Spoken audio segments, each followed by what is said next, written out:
All right, guys, welcome back to the podcast, The Outdoor Drive. Your boy East Coast Trev here, and I'm joined with the Madman himself. Madman, what is going on in the hood or the woods? Elon just rescued the astronauts. What? Come on with it. They just landed. Oh my I was God. watching. I had to come down to record this podcast, but Oh, is it Elon like saved, history? Should we be documenting all of this or? Elon saved the day. Ugh. Most people want to get rid of him, but I guess that he saved the I day like here. I like calling him Elon. Elon. That's what's going on in the world right now, bud. Is he gonna save the turkey woods or what? What was that next? There ain't nobody saving the turkey woods from me, buddy. If that ain't the truth, that ain't the truth. Oh, I'm excited, man. I know it's a little bit nerve wracking. I'm kind of on pins and needles, to be honest with you. I know we got the Why? first seminars ever together, man. It's you're not a little nervous about that? No, it's gonna be a shit show. It doesn't matter. Like what it is. It's not gonna be smooth. Yeah. I mean, It is what it is. it can be. It's not a big deal. Just don't overthink it and just roll right into it, I guess, right? That's the best way to do it. So that'll be good. You Yep. guys can come and join us this weekend. We'll be there Friday, Saturday, Sunday at Mohegan Sun. Come down and grab some merch. We got window decals, stickers, the whole 9 yards, hats, T-shirts, all the good stuff. We'll be hanging out with the boys from Real Outdoors TV.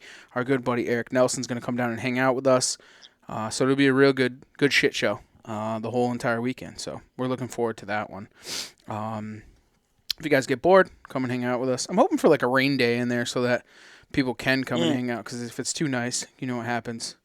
Nobody comes down to hang out with us, but we'll be there. Nah, it'll be a good show, dude. It's had a good turnout the last couple of years, and the show's getting bigger every year too. So Yeah, it's just great to be part of it. Some great people, and I know it's a lot more on the fishing end, but we're trying to bring back the hunting end. So we'll see what we can do. But come and hang out with us and check us out. So what has been up with you, man? You still on the fishing pole and the fishing hole, or what's going on?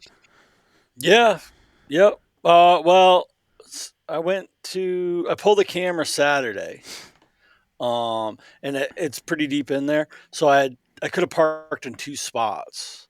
It's a mile walk either way, Mm, so either coming from the north or coming from the south. So I decided to park um where there's some fishing water. So when I came out, I could catch some fish when I came out. attaboy. But it was good. Pulled that camera, kind of bummed around. Dude, it's like I hate to say it, man. Like some of these places, like I'm almost overwhelmed. The woods are so big and so vast, and there's so much to pick apart, man. Mm, It's just like it's frustrating because I'm wandering around aimlessly, but kind of like that's when I do my best work. Is like you don't always have to have a purpose, right? Like sometimes you just got to zone out and just walk and just follow the sign, follow the terrain, like see where you end up. It's gonna spit you out somewhere. And like I was talking to my buddy about it the other day. Like it's so hard to like we want to use our phones for dropping pins, right? Like you always got Spartan Forge open, and you find a scrape, you drop a pin, you find a rub, you drop a pin, and like you always kind of like paying attention to where you are. But at the same sense, you kind of want to just like forget about all that shit and just walk because you're looking at like say you have a pin that's like it's an e-scout pin, like I don't know, say it's a bench or something, right? Well, my phone's telling me to go left here, but all the signs telling me to go right. So you just got to tell yourself like, hey, you that pin ain't going anywhere. I can go check out that bench whenever I want, but I'm on sign right now, or I'm on a deer run now. Just follow it out, see where it goes. You might end up at that bench anyways, you know what I mean? So yeah, so like figuratively I pretty much got lost in the woods for a couple hours Saturday, just kind of, figuring shit out.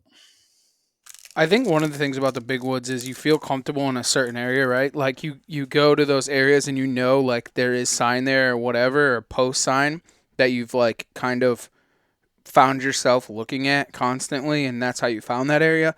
But sometimes, like I find myself when I go in the woods, even to like shed hunt or postseason scout, I'm going to those consecutively the same area all the time. You know what I'm saying? And like sometimes you kind of get off the beaten path, and you're like, "Whoa, whoa, where did this come from?" You know what I'm saying? Like you just walk the same Yeah. path, do the same thing, and the big woods is tough, man. It's overwhelming.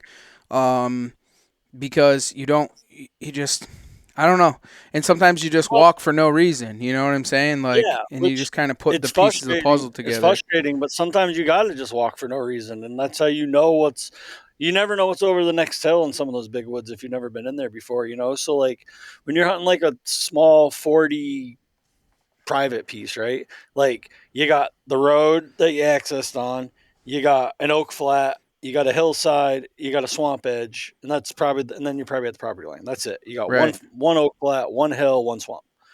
When you get on these big pieces of public, you have multiple swamps, multiple benches, multiple ridges. Hmm. So trying to decipher each one individually, man, it can be a challenge. And like you said, in places like you've covered all the ground. You know what everything looks like. Well, you start exploring and like I said before, getting lost. You come over, you're like, oh look, there's a ridge top. Let me see what's on top of this ridge top. And you get on top of that ridge, and you're like, oh, you look down the hill and you're like, oh, there's a flat. So you go down to the flat, and then what do you see? Another ridge. And Mm. it's like another ridge and another ridge and another ridge and another ridge, and you're just like, it never ends. Which in the same token, there the thing is sometimes it's better to just go there and find areas that aren't good to then collect them off of those areas that you want to be, right? So sometimes you walk aimlessly to find nothing. That's a good thing Yeah. because then you know not to then, that Yeah. wasn't it. You know what I'm saying? So it's a tough thing, dude. It definitely is, but it's one of those things that you definitely just keep on keeping on and you'll find what you're looking for, like it's kind of upsetting because you're putting in so many miles, but in the same token, like you'll find the one that is ready to rock and roll. Oh, yeah, you'll walk, walk, walk. It's like nothing, nothing, nothing, nothing, nothing, nothing. And all of a sudden, it's like bam. You're like, yep, That's this is the it. spot right here. That's This is it. the spot right here. Then you just got to figure out how to get direct shot to the spot and Mhm. skip all that other shit for access. Yeah.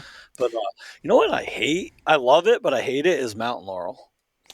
Like Cuz it intrigues me so much, and I love getting on a good like trail that goes into the mountain laurel. But like, dude, I always find myself in like a dead end, and I'm like, oh shit, dude, it's like I've got like 200 yards of mountain laurel to get through before I get back to open hardwoods. the scary thing about mountain lore is like most of the time you don't even know where to go, right? Like you're like searching, and I get stuck up in that stuff though. That's the problem. Is Oh like you're like, "Ay, where do I go?" Like sometimes yeah. it's a never ending blanket over your eyes. One Um, minute you're on a good path, like right, like right, no brainer. Like this is a path of least resistance right through the mountain laurel, and then it just dead ends, and you're like, now what? You right. know?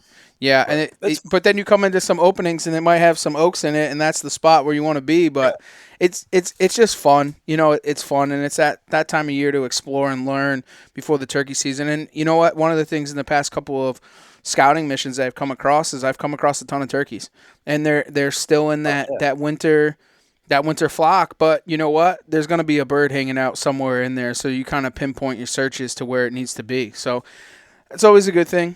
And those good things come from that. Like now, I got two properties that I know potentially could have a bird that I might need to walk up in on and see what's going on. So it is a really good thing. So well, I guess we should get through the sponsors. We got a really cool guest on. We actually got to talk with him down in Harrisburg, and somebody I've been kind of really looking forward to having on the podcast. Somebody I've always kind of really loved their stuff and used their stuff over the years. But it's nice to be able to use it now fully. So um, let's start dude, my off. computer needs an update, I know I see and you it keep keep it glitching. keeps popping up, and I keep saying remind me tomorrow, and I've probably clicked on it like 25 times. Your Twenty computer's kind of times. glitching, but it sounds good. So 20. Bowtech Well, go away. Bowtech refused to follow. If you guys want to go and shoot it, make sure to go shoot the new Bowtech. There's some new stuff coming out from them. Probably some of the best stuff this year. from any bow company. So make sure to shoot those when you're down at your local bow shop, the New Virtue. The really cool stuff. So make sure to go check those guys out. They should be hitting all of your pro shops now to be able to go and shoot them. And when you're at your pro shop, use the promo code Outdoor Drive. You get yourself a free case. Huntworth Gear, huntworthgear.com for early season, all of your early season turkey needs, the Durhams and the Shelton hoodies. That's all you need. Built-in running and gunning masks. Go and check those guys out and get them into your tote. Latitude Outdoors. Some really cool stuff coming from them. You guys, if you guys aren't on their website and sign up for their newsletter, now's the time to definitely go and do it. I promise you, because there's some really cool stuff coming down the pipe. You can use the promo code Outdoor Drive. Save yourself a little bit. Working Class Bowhunter, workingclassbowhunter.com. The boys at WCB Podcast, they're wearing the merch. Some really cool stuff from them. They got some cool stuff coming out also. And don't forget to get your Kill Bottle whiskey from our boys over there. Fourth Arrow camera arms for all of you filmers and all of your filming needs. If you want to get into it, now's the time to go over to their website, get yourself a camera arm, a tripod, a POV mount, whatever it is, even if you want to self-film for yourself. Some really cool stuff, gun rest, the whole 9 yards. And then last but not least, Sadie's Ammunition LLC. Guys, I cannot stress enough how great that Aaron Satterfield is over there. You guys can go and check him out and order some of your tungsten needs. You can also call his phone number. It is 405-496-1143. Give him a shout. Order some stuff from him. Ship it out. Now's the time. It's getting busy. The loads are going out. If you guys are thinking about going to tungsten, then make sure to check out Sadie's Ammunition LLC. Don't think about it, be about it. Yeah, that's right. If the saddies are flying, the turkeys are dying. And if that ain't the truth, I don't know what it is. Now I got so much stuff. I got a cool new T-shirt from him too, man. So it's pretty badass. But yeah, if you guys are around, There's a promo code for Huntworth. You forgot. what is it? TRKYM20, 20% off till the end of March. Oh, that's right. It's a full site. I forgot about that. Thanks, Stevie. I appreciate it. That's right. 20% off across the board. So if you guys are thinking about your turkey hunt gear, want to upgrade some stuff, make sure you use that promo code.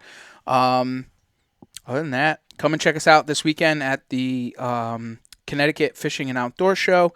We'll be the loudest ones in the group. You can definitely find us. It's not hard. I can promise you that. You will know where we are. And come hang out, get some merch, whatever it is. Give us a 5-star review on iTunes. Subscribe to all of our platforms. We really appreciate y'all. That's how this thing keeps going.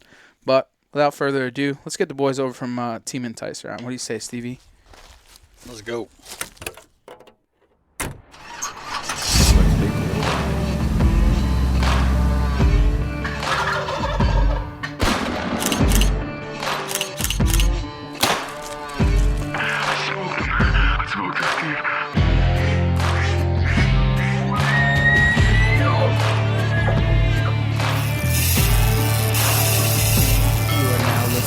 The Outdoor Drive Podcast. All right, guys, we are back and live. A little bit of technical difficulties, but that is what it is.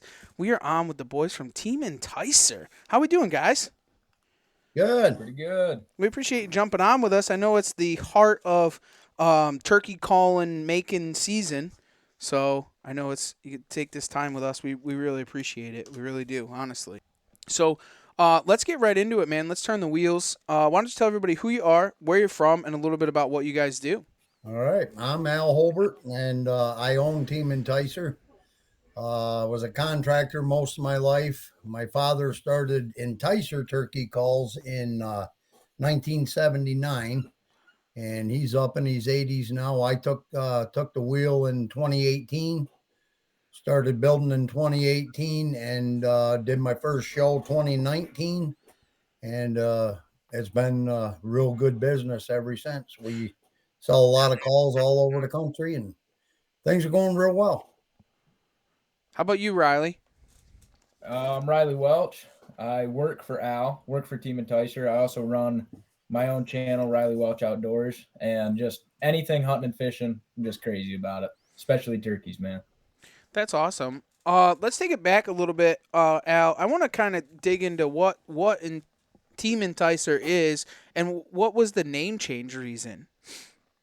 Team Enticer. I mean, basically, I specialize in friction calls. I'm a friction call maniac. And what happened is my dad started a company in '79, and he called it Enticer Turkey Calls. So at when I decided I was going to move into the business, like I said in 2018, Dad's still in the business. He's in his 80s, and he still makes calls for some private labels and what have you. So he's not 100% out of the business. So what I did is I just called myself Team Enticer, because when Dad is done with his end of the business, why then I'll become full blown Enticer Turkey Calls. Mm. And but at this point, so I mean, I don't even know if I'll change to Enticer Turkey Calls, because the Team Enticer name's getting out real well now. So just not to confuse the public. Where did it all And start? Like, how did he get into the business of turkey call making? well, see, he was a machinist, and it's a weird thing that happened is he started dabbling in making turkey calls back when I mean, you didn't see a lot of friction calls around the country, so he started dabbling in it. And I got to tell you, I have a lot of these original calls right here, and if you took a look at them, you'd gag like hell because they're not the nicest looking thing in the world. But I will tell you, he always had a knack for really getting the sound down pat. And when he retired from Pennzoil. And the first year that he retired, they ripped his insurance out from under him. So that's, of course, he had to do something to pay for mom and his insurance, and his love for turkey hunting exploded then. And he started doing these. He did his first show in Harrisburg, Pennsylvania, and I go to Harrisburg every year, and it's just grown ever since. And it does get confusing for some people. They end up on, because I've come out with a lot of new calls since I've gone into the business, and it gets confusing. Sometimes people will click on Enticer instead of Team Enticer. Then the call they're looking for isn't there. So, I mean, we got some obstacles in our way too, but it is what it is. I'm not a computer guru like this guy. I have trouble dialing my cell phone. You know what I mean? So I don't look into doing all the fancy stuff. But I mean, I'm sure I should, but we'll let you guys handle that end of Yeah. it. Well, don't let us handle it. You saw what happens when we mess with technology. We end up like yeah, exactly. Yeah. We just know how to kill things. We're not very good at it, but we like to tell people about it. That's all. It's we're not even good at that. So, oh, But I mean, just like when I first started doing the shows, I mean, I was booking shows everywhere I could book one. And it's funny because, like, next year I'm doing one show, and that's going to be Harrisburg, that 9-day show down there. Because the internet business has exploded. Um, and I sell so many here at the shop, people calling all the while. I've been mailing calls steady since February, every day running to the post office. And I do have two private labels out there now. I make calls for other companies, and I just put their logos in them and keep my name out of it. I hmm. don't care how I make my money, because everything I do, the money I make from Team Enticers is to buy fishing equipment, hunting equipment, just playing around, Right. and give mama a couple bucks now and then. You're a smart man, so you can go hunting and fishing and not have to get flack And back, right? That's how you do it. that bingo, table 7 right there. There's nothing wrong with that. And so what kind of goes into making the calls from start to finish? Because you do it a little bit different with the coriander and that kind of stuff, and it's a little bit different than a lot of the stuff that is on the market. And to be honest with you, it's one of those calls that um is very hard to match in sound. Yep. And well, Corian is a real bugger to work with, and Midway USA brand product designers have one straightforward goal: develop high quality, technically sound products and deliver them to customers at reasonable prices. If you are immersed in the shooting sports industry and pay close attention to every single detail, you know our products are built right. and stand up to everyday use. Who has shooting mats and range bag systems to hunting clothing and just about everything for the outdoors? Log on and shop 24/7 with super fast shipping. MidwayUSA.com. I can say to my new Samsung Galaxy S25 Ultra, hey, find a keto-friendly restaurant nearby and text it to Beth and Steve. And it does without me lifting a finger. So I can get in more squats anywhere I can. 1, 2, 3. Will that be cash or credit? Credit. 4. Galaxy S25 Ultra, the AI companion that does the heavy lifting so you can do you. Get yours at Samsung.com. Compatible with select apps. Requires Google Gemini account. Results may vary based on input. Check responses for accuracy.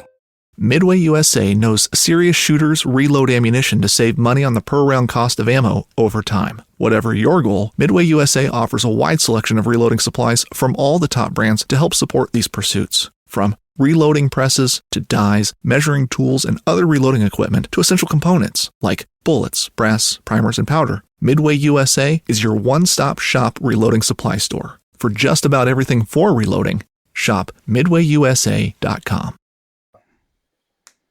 When Dad ventured into the Korean world, it was really hard to tune, and it was noted to give you a high-pitched squeal, basically. Mm-hmm. But now we got the sound chambers down now where if I run 1,000 of them, I can guarantee myself I'm going to have 1,000 good calls at the end. I don't use CNC machines. I make everything basically by hand, and the key thing is a man making them by hand rather than just running them with a CNC machine. Every call that I turn, I mic it all the way around to make sure my depths are even. And that way, you notice, because you have one of my calls, Mm-hmm. you can play that call anywhere on the surface. You do not have to look for a sweet spot. And therefore, being like somebody that's new getting into turkey hunting, I like to pride myself knowing that I have the easiest playing call on the market. Mm-hmm. Another thing is once I went to Team Enticer, Dad, don't get me wrong, Dad makes some beautiful calls, but I wanted to jump into the wet world. I wanted everything that I make to play wet. And I mean, at these shows, I'll literally fill the call full of water and I'll play right through the standing water. And it's really cool when all them wallets start coming out of the back pockets, you know. but that's why I'm there. But and the warranty we put on our calls, I mean, I don't want anyone to buy a call and a week down the road they drop that call and break the playing surface. If that ever happens to a guy, you mail it back to me. I'll put a new surface in it, mail her back to your house at no cost. I'd rather do that than a guy spend $65 on a call and then not have a call, you know. Mm-hmm. So we've always done that. Dad did that for years. But the key thing is, I mean, like since I come out with the wet calls, I mean, we make beautiful wood calls and they're awesome sounding calls. But on an average in a year's time, I'll sell 5 wood calls to 2,500 wet calls. I just can't move wood calls no more. Everybody wants my wet stuff, but that's a good feeling too. But I got an awful lot of wood calls, you know. Yeah. But yeah, I mean the key thing is, and all my calls are, I blast all my surfaces. So the hunter, when he buys a call from me, I can guarantee you that call's ready to play right out of the package. You're ready to hunt with it right that minute. I mean, you don't have to go home, look for a sweet spot. You don't have to go home, rough it up. It's ready to rip. And that's why we do as well as we do, because we sell a lot of calls. I think it's kind of important because I think that there's so many different calls out there in the market, and somebody does spend $65 to $85 for a call and then gets it home, like me, like all 4 of us here can play it like a trumpet, but then the guys get it home and they got 3 hands trying to get this thing to go, and but we're so used to it. But the newer turkey hunter, what does he hunt 4 or 5 times a year? You know what I'm saying? Right. Like, so for them to be able to pick up a call and run that thing like a professional, I think it keeps them, motivated to want to use that call and be out there and hunt. And that's, that the one scary thing is kind of out of it. You know what I'm saying? Because it's very intimidating, to be honest.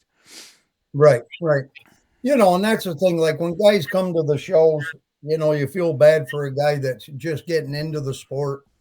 And here you got all the big wigs standing around my booth drumming on calls. I mean, guys like that, I'll take to the back corner of my booth and say, don't pay attention to them people out front. Everybody started at one time. So we really take our time with the customers, make sure they can play the call. And because the key thing is we're looking for repeat customers and we have a lot of them. And that's why we got to come out with something new every year. And sometimes that makes you pull your hair out. But it's been a real experience jumping into this business. I have a lot to thank my father for because he was a machinist. I was a dumb contractor. So I I can build it, but I couldn't tune it. You know what I mean? But he taught me a lot, and now I'm on my own and coming up with new different sound chambers every day, new calls. I mean, it's quite an experience. And anyone thinks, I get a lot of guys that say, I'm going to try to build calls. Well, good luck to you because you'll see them all the time. Call makers come on the market and they're fancy with the computer where I'm not. And they make me even want to buy one of their calls, the way they strum or their video and stuff. Yep. But, the next year they're usually gone and on to making skateboards or something. But the key thing is, when a man is looking for a call, look for the warranty, look how long they've been in business. And the key thing is easy play. And that's why I have so many youth hunters that buy my calls is because, I designed one just for a youth. I made it a smaller base so their smaller hands can hold it. And we sell a boatload of them, but it's great to see the young bucks getting into the sport. I think it's quite why we all do it, right? I mean, to get the Yep. next guy into it and the next generation to build it on. If we didn't have that, then we wouldn't have people listening to podcasts or buying turkey calls. We'd be all done and Right over on. with. You know what I'm saying? I mean, that would be the way that it goes. Yeah. Riley, how did you get tied up with Team Enticer, and what do you do for them, and kind of what kind of goes on? I know that you spend 9 days in the booth strumming on a turkey call and making yourself look like a hero, but what else do you do with them guys? Yeah, I got linked up with Al back in, I think it was like 2018, because it was the year before we went to Harrisburg. And it was just kind of off the whim, just random. People ask me all the time how I met him, and I actually couldn't tell you the true story. Just one day we started hanging out with him. And he invited me to Harrisburg one year and went down there with him. Really liked it. And I think I sold a total of like 3 mouth calls maybe. And he was like, hey, start coming to the shows. But I mean, he's taught me a ton about bird hunting. It's just an unbelievable amount of knowledge that I've learned. And it's cool to meet new people and stuff through the shows and through stuff like what you guys are doing. It is one of the good things, right? To get to know new friends and build relationships, and some of your best friends come from the outdoor world. Like it's just we're all like-minded people, right? I mean, that's really what it comes down to.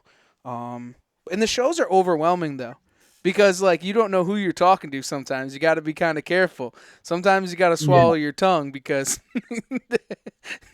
some guys are real good and some guys aren't so good. So you got to be kind of careful. That's one of the things about shows. You go into it kind of like, oh, all right, let's see what his stories are. Like you gotta kind of take it back just a tad bit. So. Yeah, feel the waters a little bit. Yeah, you kind of have to when you're down there. So, as far as like, so you say that your dad still has the business Enticer Turkey Calls? Yep. He's still in business. I mean, he still sells online. He's got a couple private labels Mm, that he still builds calls for. Now he's 80, I think he's 84 now. mm, So he's more in now, he still dabbles with it, takes care of the people that been buying from him for years and years and years. right. And but he does a lot of walleye fishing now, him and mother. And of course you gotta slow down sometime. I mean, because in this sport right here, you live in this damn shop. And I mean, there ain't too many dinners you get with the wife. And at the, because at the end of the day, if you got something, that's got to be done, this got to be dried, that's got to be your thing. You got to get them done to keep the ball rolling. And that's one reason that I'm not going to do all the shows I was doing. I mean, you take like Ohio, Columbus, Ohio. We sell piles of call in Columbus. That's an 8-hour trip. Okay. I just turned 61 2 days ago, and it's an 8-hour trip. Takes me 2 days to get there because I drive 4 hours and like, man, gonna need a hotel, And so I would love to think that Riley, that was my dream to have him take over the business when I'm done. But I mean, of course, everybody's got their own little flight they're gonna do, but he's always got that for a backup. But I'll tell you, just going to these shows and meeting the people we do is what makes this all worth it. I'll tell you, we meet some awesome, awesome people, and I got friends the rest of my life, and I mean, it's nice too because Riley's got his, what the hell's that called? YouTube. That YouTube stuff, and I'm at my booth, and this kid walked by, and he goes, "Dad, he's a tuber." I'm thinking, I didn't know what the hell a tuber was. He comes back and he says, "Can I get my picture with you?" So I told the kid, "Well, get right in the booth, get your picture." Here I owned the damn company. The kid didn't even want to talk to me. And finally he did after like 10 pictures. He goes, "Well, you can get in one if you want to." Oh, gee, thanks, bud. Asking you to hold the camera for him. Yeah, but it's really awesome. Riley and I is going to do some hunting this year together. Because he's going to be going off to school here eventually, and get some good videos before he leaves. Him and I got a whim last year. We each shot a bird first morning. Well, we jumped in the truck and drove all the way to Maine, and we got up there. That was like 12 hours where we hunted, and there was 3 foot of snow, so that didn't work out good. But we managed to get one bird while we was up there, and then we headed her back home. But the people I meet at this is what makes it worth it. Mm-hmm. I absolutely love meeting all the people we've met. It's what makes it kind of what makes it go on. You know what I'm saying? Like, the money doesn't mean nothing. The friendships that last forever is the most important thing, right? Like, that's one of the greatest things about the outdoors, to be honest with you, because like you weed out all the crap friends. You get all the good ones, and you just hand select them. Yep. And the nice thing is, I mean, at these shows, you'll get a lot of call makers that, I mean, I'm not knocking anybody, and I won't do that, but for whatever reason, they think they're up here instead of at anyone else's level. And them guys I weed out quick. But I'll tell you what, I would say 90% of your call makers at these shows are straight ace good guys. They're all good guys. We're all out there doing the same thing. And, I mean, there's enough people in the world that everybody can sell calls and have a good life, You said earlier you go back and you look at some of the early calls that your father made, and they're kind of rough and crude looking. Do you think that he spent more time worrying about the sound quality and the soundboard and all that, and less about the fit and finish? As long as you can make an ugly call, if it sounds good, it's going to kill some birds, as opposed to a beautiful looking call that sounds like shit. Yeah, right. And then you hit it 100%.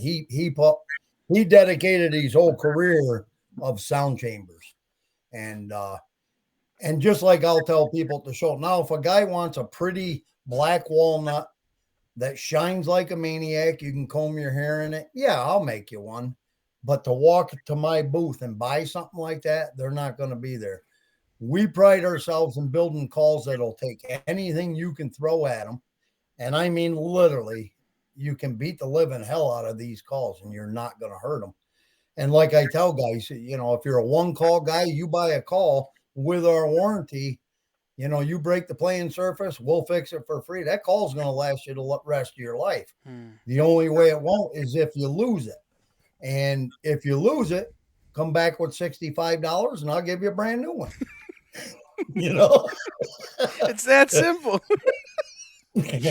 But no, that's the key thing. And we say things like that at the booth. I mean, it's just great to have, we got to have laughter in these two guys' lives.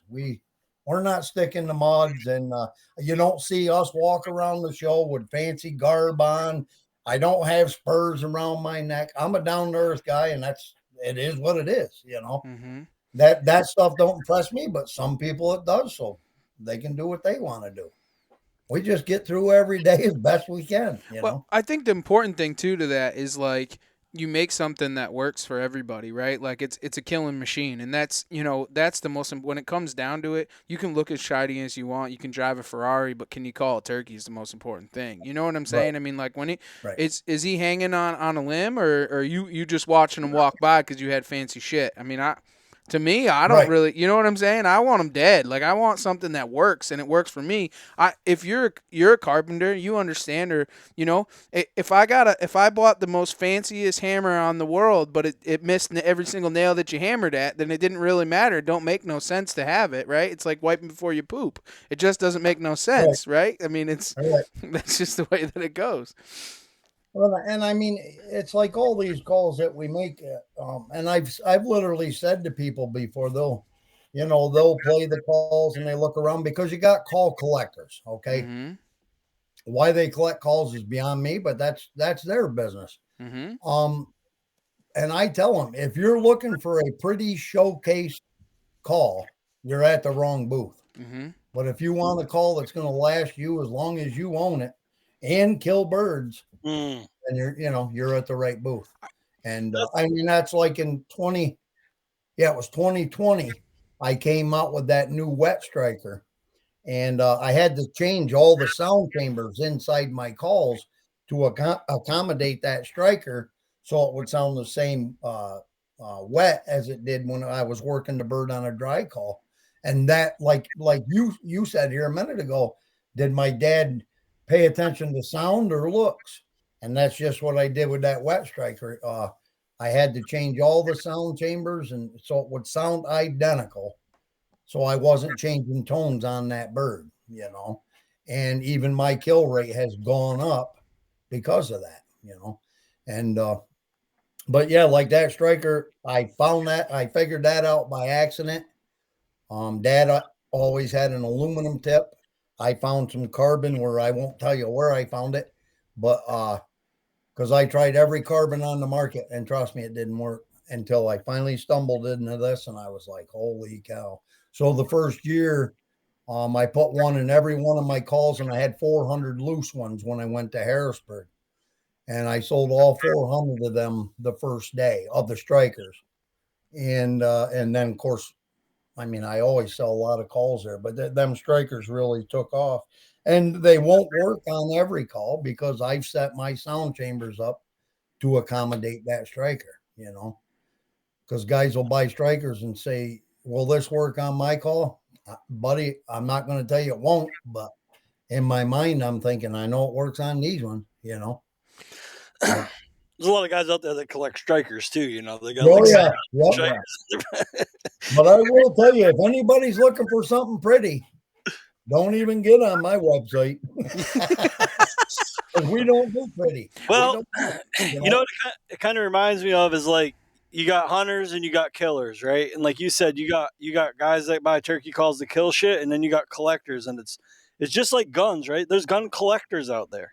Right, and then there's guys like us. We don't want no walnut stock, shiny gloss shit because we're dragging it through the brush and dropping it in the creek, and it's getting battle worn. You know what I mean? And like that's the difference between you want something pretty or you want something gritty. Oh, go ahead. Sorry.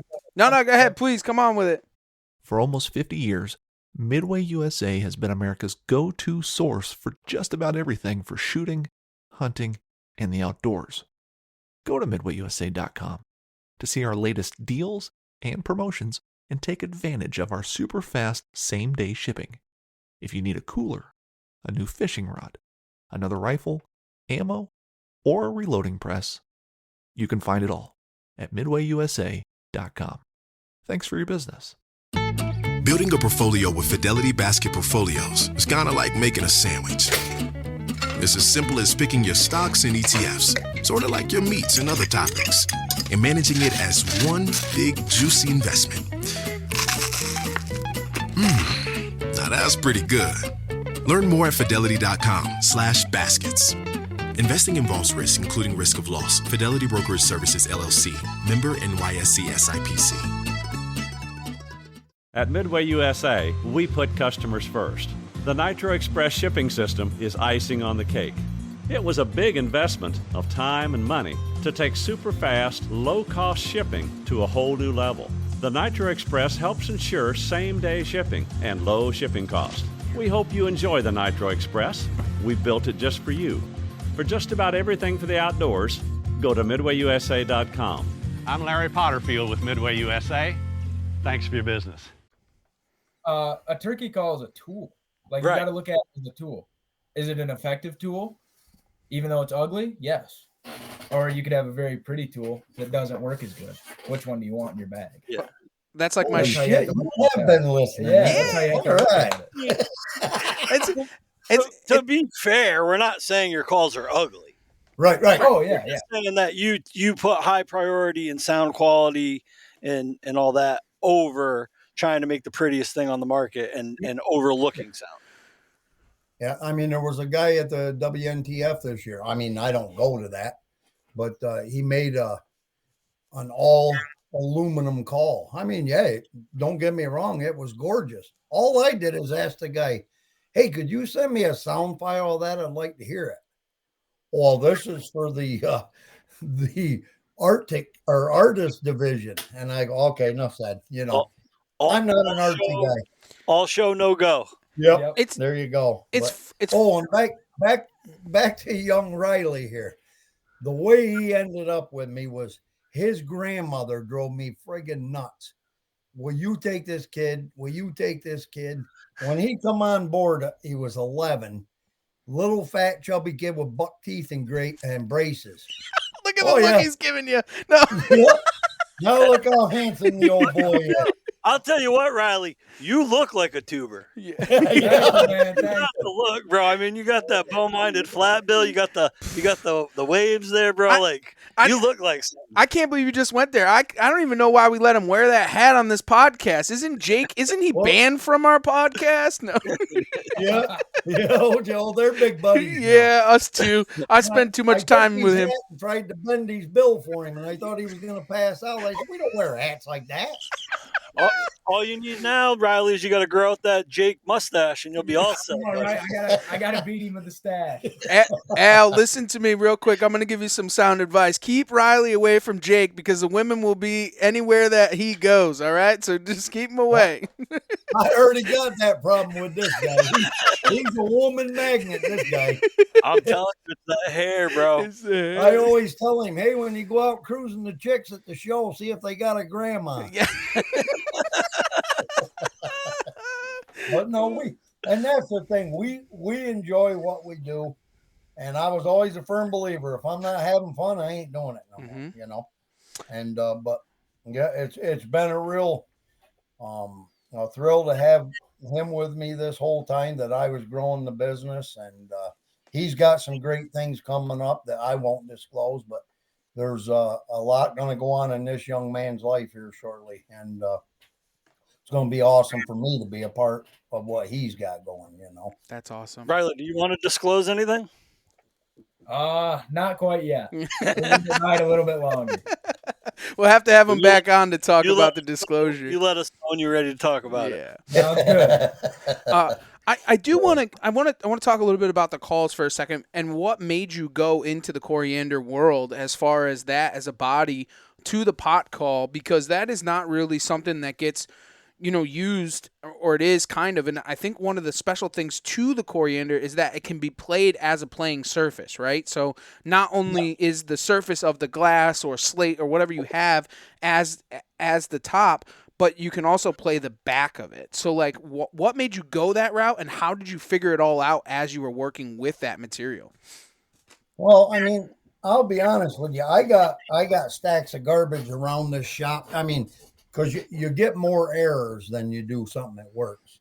I mean, corium, it was just one of them things laying around. Well, let's give that a try. Let's make a pot out of that, you know. Can I interrupt real quick? Is this the same material they use to make countertops? Yep. Okay. And that's what it is. And And I mean, I drive all over. I keep an eye on Facebook Rummy Sale or whatever. Every time somebody tears a countertop out, I try to buy it. And every now and then I'll stumble. I drove all the way to Maryland last year and bought half a truckload. I was fortunate enough.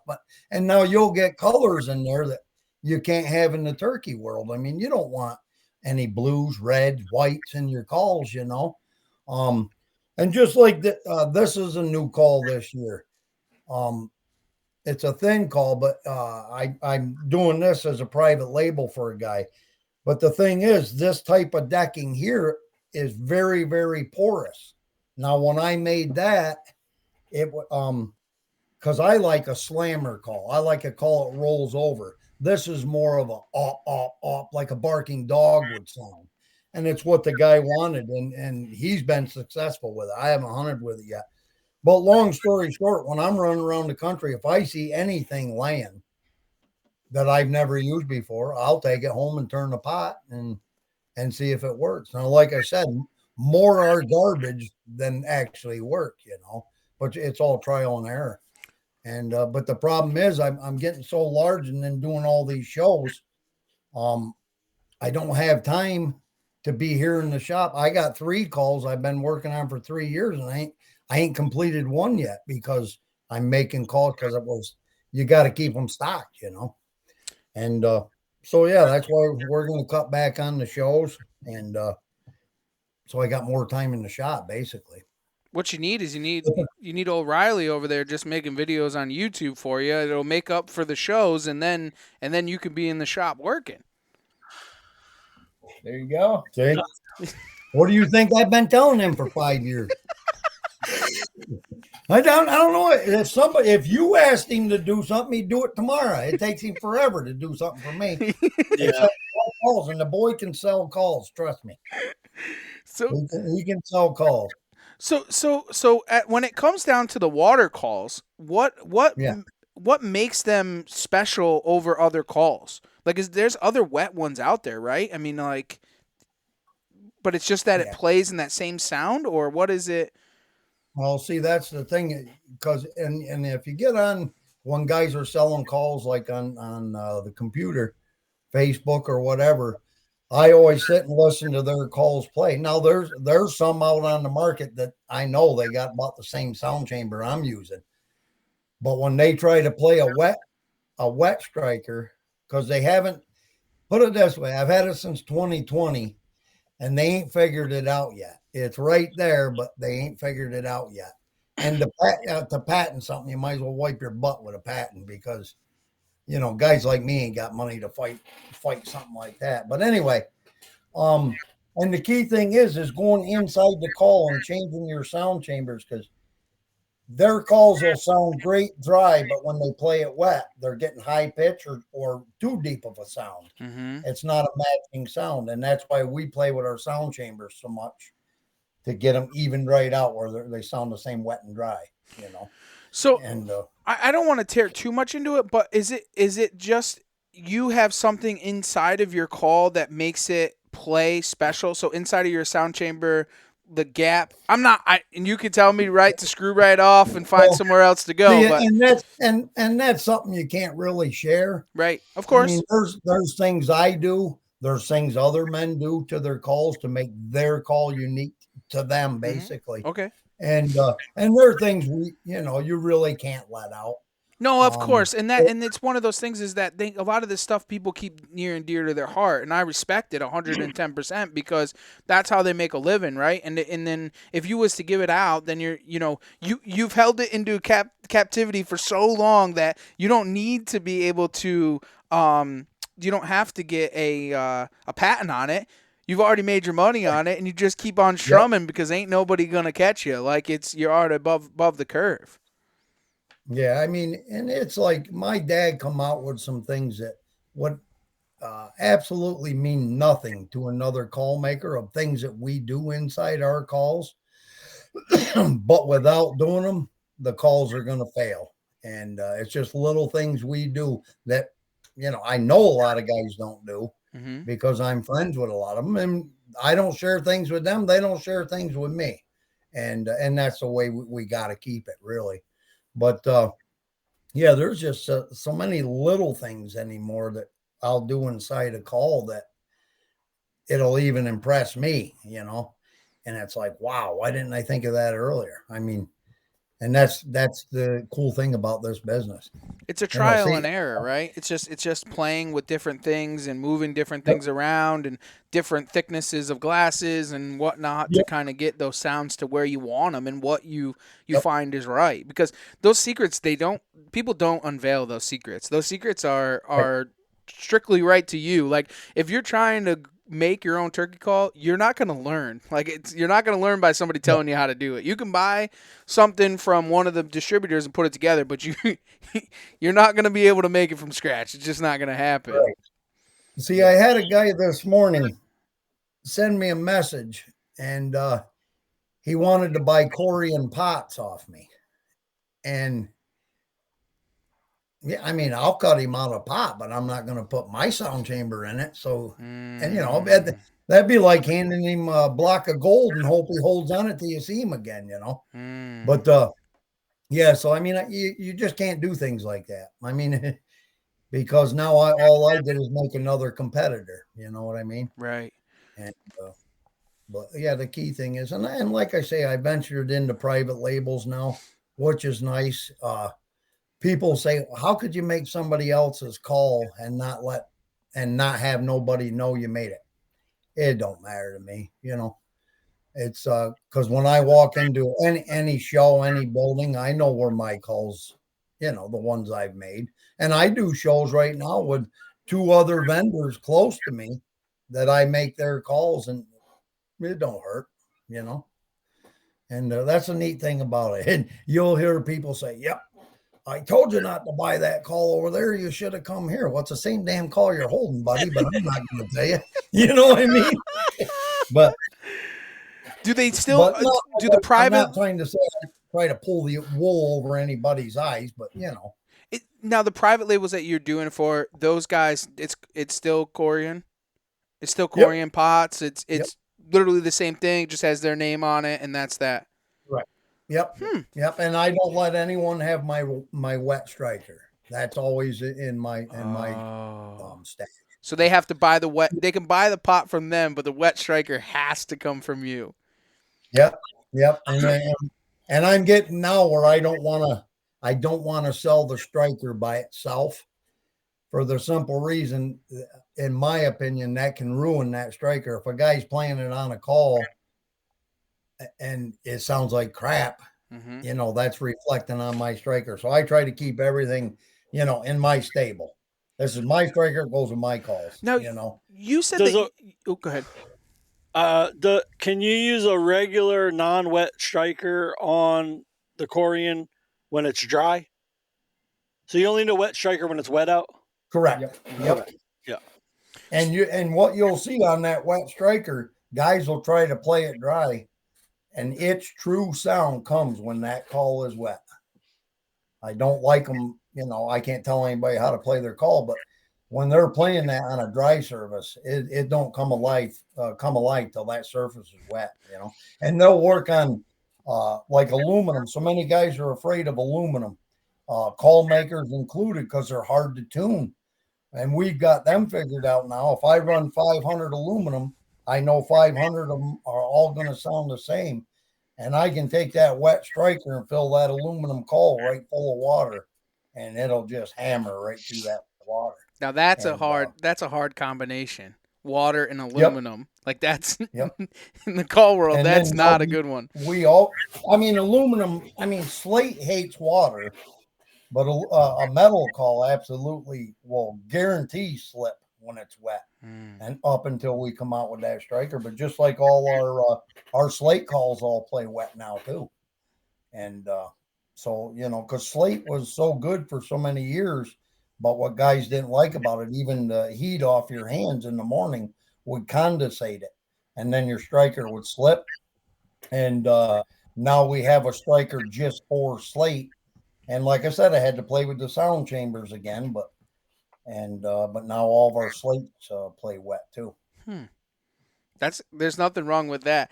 Uh, especially in the wet world. I mean, turkey hunting in itself is wet. Like all the time, it just, even if it is the condensation, the moist, the dew, the whatever, I mean, you're just constantly in some sopping wetness of some sort. And that's one of the tricks for forever since the beginning of time was finding a call that would play while it was wet. I mean, they came out, Quaker Boy had some box calls and this, that, and the other thing, but to get a slate call to play in water, you haven't there other than yours and maybe a handful of other ones. There really is nothing that sounds right when it's wet. Yep, exactly. And the key thing is, because I mean, I make mouth calls. I'm not a mouth call guy. I don't even use a mouth call.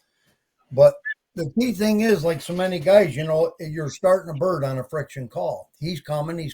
All of a sudden, just a dew off the trees, a light rain, your call's slipping. Now you throw a mouth call in. Well, on a big bird, you change up tone on that big bird, he's not coming in. And that's why we work so hard to get our calls to sound the same, wet or dry. So we don't have to slip a mouth call in our mouth. You know what I mean? And it's like I said, sales, it's really paid off, but our own hunting, we're killing more birds by, not changing tone up on a bird.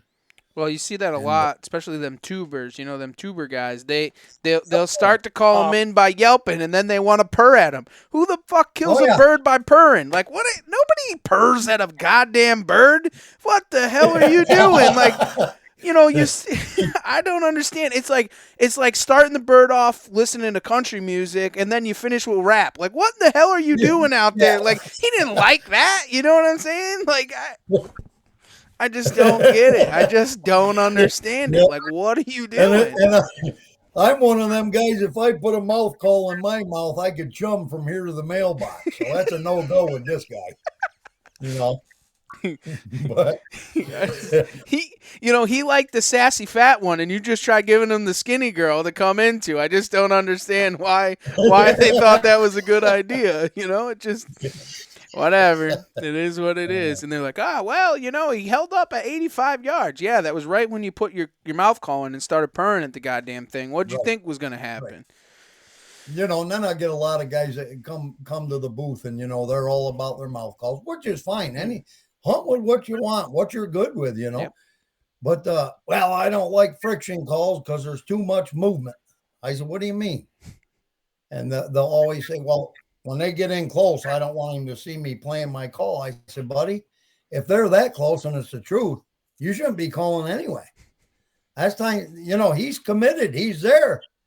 You don't need to talk to him. He'll find you. He knows what tree you're sitting by, But I don't know. I mean, we hear it all. And yeah. I'm sure some people think I'm a bullshitter too, but what's the difference, I think one of the cool things that you guys do at your call that a lot of people don't is the rubber around the outside to be able to like pinch it and hold it. So then if you have your legs together and crossed in like an Indian style and you pinch that, now you can play one-handed, right? So you can play one-handed, hold the gun up, and then when he gets real close, just pull your other hand up and shoot the bird.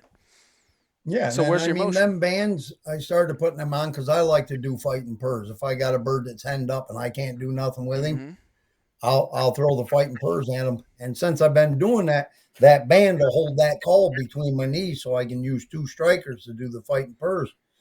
And since I've been doing that, we're killing 30% more of them birds that you used to walk away from and say, I'll check back in a couple of days, see if you drop these hens, And that's a game changer. Want to plan your next fishing trip without the hassle? FishingBooker.com is the best way to find and book a fishing charter anywhere in the world. Whether you're chasing trophy fish or just looking for a family day on the water, Fishing Booker makes it simple, fast, and secure. With thousands of experienced guides, verified reviews, and 24/7 customer support, Fishing Booker takes the guesswork out of planning. Visit FishingBooker.com and book your trip today.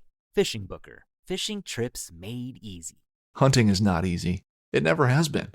It takes dedication, motivation, a lot of patience, and quality gear. If you manage a food plot, put up stands, or need just one more game camera, we can help at MidwayUSA.com. We opened our doors in 1977 and continue to put customers first by offering super fast, same-day shipping. For just about everything for the outdoors, go to midwayusa.com. Friends of NRA is your chance to support our Second Amendment rights and preserve America's hunting traditions. Join Friends of NRA at one of our 600 exciting events nationwide. From games to auctions and exclusive firearms, Friends of NRA events are your chance to support a cause you care about while having a great time with patriots in your community. Whether you're a seasoned shooter, an avid hunter or outdoorsman, or passionate about freedom, there's a place for you within Friends of NRA. Visit friendsofnra.org to find an event near you. Stand up for freedom with the Friends of NRA. And I share all this with people. You know, it's not like, I heard from Eddie Salter one day. Eddie come to my booth, wonderful guy. He says, you know, Al, he says, there's enough in this pie for everybody. And the guy's right. And Eddie Salter don't lie to people. I don't lie to people. I'll tell a fib now and then, but you know, if if he's hunting close to my territory, I'll tell a little fib, but not an outright lie. But the key thing is that we do share what works for us. We share with others, you know. First of all, we're talking about turkey hunters. If you're a turkey hunter and you don't lie, you ain't a good turkey hunter. Maybe I snitched a little bit. Goes, hey, you seen any birds lately? No. Nope. Well, that or you tell them there's a shit pile of them over there. Yeah. But I'll tell you, you take like that aluminum call that we make, the Silver Thunder in a Korean pot. Like around here a lot, there's woods I don't even go into the first week because there's so many people. But we'll take that aluminum call in and go after birds that's been hunted real heavy. And we have good success with that aluminum. I mean, it's a heavy rasp. And if you like to cut, you can cut like hell on that call. And that's what I do. I'll carry 3 different surfaces in my vest and that's it. And because I know I used to fill all my pockets, and it was like you get out there and all you're doing is confusing yourself, you know. Get a good call, it sounds good, learn how to run it, and you're going to kill birds, you know. You said you do your fighting purr with one pot call and 2 strikers at the same time? Yep, and then them bands that Trev was talking about, I put that band to hold that call in between my knees. You want me to grab one? I was just going to say, you don't happen to have 2 strikers handy, do you? All right, talk to Wild Man. I'll get one. Tuber. Tuber. That's what I'm going to start calling that hairdo. The tuber do. Hey, I like it. The tuber do. Dude, listen, I'm not making fun by any means, dude. If I could pull it off, I'd have it tomorrow, bro. I'm telling you that right now. I just missed that generation by like a little bit. It would. I don't know, man. I'd do it. I'd do like that mullet. I'd do the whole, like, you know, Morgan Wallen style thing, you know, be killing things and chasing tail. What's better than that? You know, it's just be like life. Yeah. I mean, fantails. Yeah, fantails. Yeah. Yeah. When did you start your YouTube adventure? I started it back in 2014, I think. Wow. I was young. You need to get parental advisor just to get permission to start a YouTube back then, no? Yeah. I gave it to him. Al didn't even know what YouTube was, especially not in 14. Shit, you need me to sign something, son? Get her over here. Al thought he was signing up for Publishing Clearinghouse. Yeah, we get a lot of goofy shit in the mail, I'll tell you. All right, I got her here. So this is the band that Trev was talking about. They're just I order these and I put them around every call. Now this is a Korean pot. What's the name of that call? What do you call it? This is the classic wet one. Okay. But yeah, all I'm doing is that band, see, will hold that call still in my hunting pants. And then I just roll the call away from me a little bit. Then you're going to use 2 strikers. You hold up high on the strikers. So you're gonna tilt the strikers away from you a little bit. And actually what you're doing is a hard purr. So when this striker's end, or you're about the tail end of where you're going, you start this striker and you just go back and forth. Okay.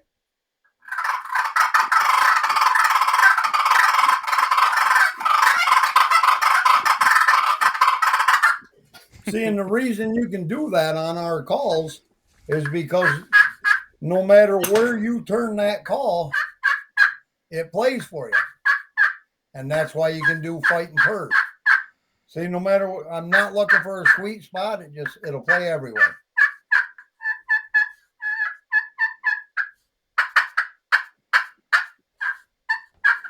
Okay, class is over. That's it. What a and that's a game changer. Like there is not a call in the market you could do that with. Well, and like I say, I don't knock another call maker, Right. and I never will. But when you go someplace and you buy a call, and it's a clear glass with a little square marked up on it for you to play on, and this is my opinion only. What the hell good's that? Because when I'm hunting, I want to be looking out here for what I'm hunting, not down here for a little square to play my call. You know what I mean? Oh yeah. And that's the way when Dad first started. That's the way ours worked. You know, we didn't know any better, but now I precondition all the glass, and you can play them anyway. You know, I can put any picture in there a person wants. Yeah, if you want it a little pretty, we can do her. But otherwise, you get the name of the call and go hunting. You know, but I think that the first call that I have ever gotten was actually an Enticer, to be honest with you.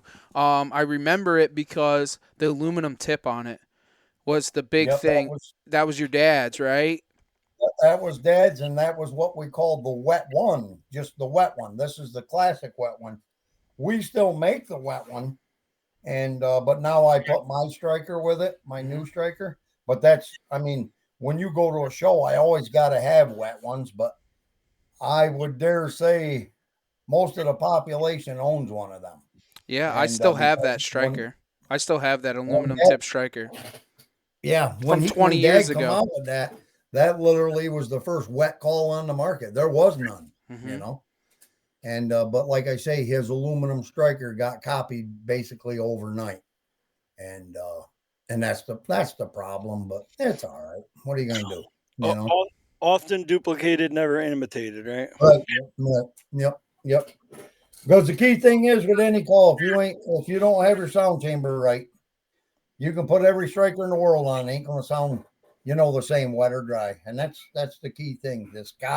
You can't change tones on a bird, not a big bird. I got a question for you. Does anybody play your calls in the NWTF friction, like the actual call competitions? Well, it's probably an area I shouldn't venture in. I'm sorry. I mean, it's nothing that you. There's a lot going behind the scenes that I don't want to be the guy to talk about. But how would I say it? Yeah. I don't want to say. Nah, I don't want to say it that way. But anyway, yeah, I just assume not talking about Okay, that's fine. Not a problem. I understand. I think I have a feeling what you're Yeah, getting at. I got you. We can talk about it later. Not a problem. Yeah, no, I But totally yes, get it. I do have some out there. Well, I can say this. I do have some in the contest, but Team Enticer and Enticer don't shovel a lot of greens out. And so take her from there. You know what I mean? Yeah. 100%. It's sad that it's that way. It's really sad. It's just it is. You know what? And that's the industry and what the industry has become. It's not for what it was and for what it's worth anymore. That's one of the biggest things. And if you don't shell out enough money, you're not going to get the recognition, right? And I think it's bullshit. And it's the whole thing in what you were saying with the pretty calls and all this and that. There's a difference between hunters and killers, right? I'd rather be a killer. I don't want to be a hunter. I'm a killer. I'm a full-blooded killer. I'm not the best turkey caller. I'm not the best deer caller, the elk caller. I'm not the best. But get damn right sure my walls are full of things. And it's not for money, right? Like you just do it because you love it and to kill and for the passion of it. You know what I'm saying? Like your time is going to come no matter what. Karma is always a good thing, right? Like people are going to get to know who you are the right way. Those people, do you really want your company to be known as the guy that sponsors a ton of people and gives a ton of money? Or do you want to be the guy that be like, dude, that call rips. No matter what, it kills birds. Like, that's what you want. Like, you want the true blue. And that's exactly where we are now, because the true hunters use the hell out of our calls. You know what I mean? Mm-hmm. I don't have a lot of them sitting out there. I mean, when I put a picture in them, I guess they'll collect them, but that's not where I want to be in the business. You know, I I think want to be known for good calls. I think in turkey hunting, right? Like there's two different worlds to turkey hunting, right? And like turkey hunting in itself, it's the old traditional way with trumpets and sound and like there's that love, that passion. It's a different breed. Turkey hunting is one of those things where like you get ate up in it and you're a turkey hunter, you're a turkey hunter. Like that's what it is. And then there's the other glorified aspect of it with like it's just cool to be a turkey hunter and I have this cool call Yeah. and this really expensive gun and like I don't care about none of that. I do it for the right reason, just like y'all do it for the right reason. Like I don't want to be I don't know. You do it because the passion of it. You know what I'm saying? Your dad's been making calls for a long time, and to kill a bird with that call, that's a true blue thing that now you're passing to Riley. Like it's just that's an amazing part of the turkey hunting woods. It's not for lover likes, man. I'm sorry, but them tubers, they're ruining the turkey woods. I'm sorry, Riley. But Yeah, they don't get prestige shit. You know what I mean? That'd be fancy. you gotta be. That's like if you guys could see my hunting camel. I bought all that fancy shit on the market, and the deer picked me out. The turkeys picked me out. I wear woodland camel. If the boys in Nam can use it, I can use it. That's You know, right. and that's what I use. Is I'm a woodland camel guy, and I kill a lot of critters. You know. Riley, I'm sorry that you're the butt of our jokes tonight, being a tuber. I apologize right now, but it's all in good fun. We love you, man. Truly, Mostly dude. Like, jealousy, to be honest. It's really just jealousy. We've been trying for 10 years to be that cool, and we just haven't gotten there yet. We're still stuck on on a podcast. We haven't made it to good YouTubers yet. But you guys wouldn't believe places we are. It could be in freaking Burger King, and somebody wants his autograph, and it's. So I'm like, you little bastard, you know. I'm telling you, he's just got the look. They might not even actually recognize who he is. They just see him. He's like, he's got to be somebody. I don't know. Who he's somebody. Hey, is that Hank Williams' son? Who is that guy? You know. So because at the show I told him, I said, man, do something with your hat. Holy shit, it's all flattened out. And you ought to cut these wings back. Look. No, Jesus, you don't touch that stuff nowadays. Okay. Call them the radio flyer wings. Yeah. Right. I ain't gonna know me as that. Riley, when you started YouTube and doing the videos and stuff, was there like that moment that you're like, oh my God, this is just like the greatest thing in the world. Like I can't believe that I have this type of impact on other people. Yeah, it started early. Like for a long time, I just hovered like at 200 subscribers. Like I just couldn't grow. I just couldn't do it. But it was because I was kind of doing a little bit of everything. Like I was trying to show people the fishing side of things, stuff like that, just random videos. And then I stumbled into hunting season. That first hunting season, my channel did really good. I was like, okay, this is what people want. And my main mission was just to show everybody that like all these hunting TV shows, that's the perfection right there. Like that's perfect. You watch a hunting show. I wanted to show the real side of it. Like you're going to miss deer, you're going to make mistakes, you're going to spook stuff. And I figured that if somebody could learn from my mistake, then that's all I want. I want people to take away something from my videos. And I don't know, I've just always loved it. I think it's totally true because the thing that comes best is, you know, we watch all of these people deer hunting or turkey hunting on these beautiful farms in Iowa, Illinois, wherever they are.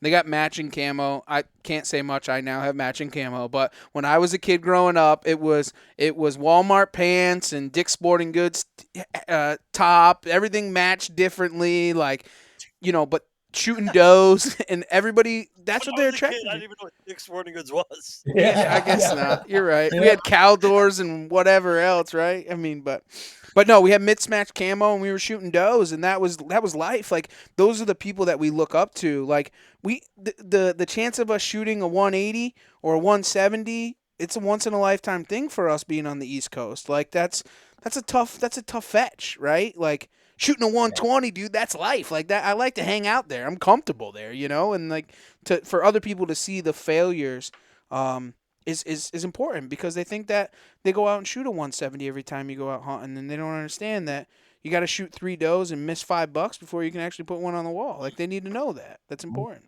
Yeah. Yep. Yeah, I want to bring the real side of it out. I want to show people that, it's not all that it's made up to be sometimes. Mm-hmm. Sometimes it downright sucks. But you got to go. I mean, if you love it, just keep hammering at it. Mm-hmm. That's absolutely awesome. Well, let me ask you one more question before I get you guys go. We want to know what drives you guys outdoors. I'll let you go first. Why don't you go? You're a tuber. You're a tuber. I guess that's my statue there. So I just like to be out away from everything. That's the one place I can get my mind off everything that's happening kind of in the real world. I can go out, I can disappear, do my own little thing, and it doesn't matter if I'm seeing anything or not. It doesn't matter if I'm shooting deer, shooting turkeys. Just allows me to get away, be with myself, and it's just peaceful. That's what I like about it. And then with me, because like you take my brother, for instance, he'll hunt because it's hunting season. I live and breathe the outdoors. I'm out here all the time. I don't care if it's spring, summer, winter, fall. That was a song once. You'll learn. Yeah. But anyway, no matter what it is, like him and I got in the truck the other day and said, let's drive to Erie and catch steelhead. So we went. It's whatever's out there we can do, we do. And not to worry about how other people are judging you because how you do something. We go up there and I know we was using too much weight, but that's how I fish. And these guys with the fly rods are staring at us like we got 5 eyes, but we were the ones catching the steelhead, so it's things like that. And when I was a kid, my dad had me in the woods 24/7. I mean, and all night long, coon hunting, we fox hunted, we did it all, and my daughters are that way, and my wife, because I've drilled it. Not saying they had to do it, but they just enjoy the outdoors because there is no better place, like Riley said, to get crap off your mind. You know what we call that, Al? We call that a seasoned outdoorsman. And it's not about being seasoned because you've been doing it forever, but you chase the seasons, whatever the season comes, the season you are doing. No matter what. If it's fishing season, if it's trapping season, if it's hunting season, it doesn't matter what season it is, you're there and you're doing it. And then we call that the seasoned hunter. Because you just want to be outdoors. You just want to be doing what you're doing and love the outdoors for what it is. And it's great to see. There's very, very few people that are true-blooded, seasoned outdoorsmen, in my opinion. Like, there really is. Yep. That's a great way of life, that's for sure. It's the only way of life. What do you mean? It's the only way of life. There's only one way of life, and that's the outdoors. But we appreciate you guys jumping on. We're looking forward to using the Enticer call. Even though we've been using the Enticer call over the years, we look forward to it. We can't thank you guys enough for jumping on. Can you tell everybody where they can find your calls, give it the sound files a listen, and kind of order one if they want for turkey season? Yep, just jump on teamenticer.com. It'll take you right to my webpage.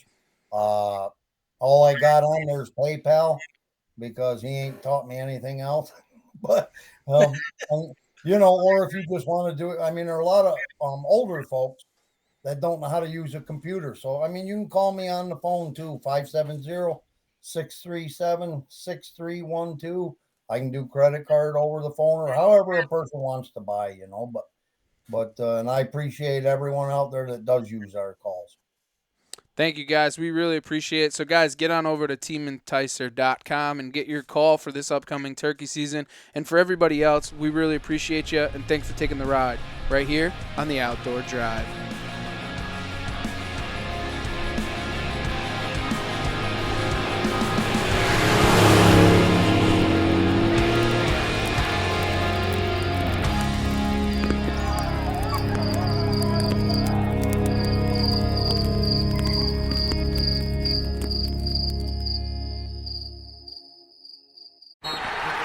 It's time for basketball, and Uber Eats is dropping deals on game day favorites to keep you locked in on the action.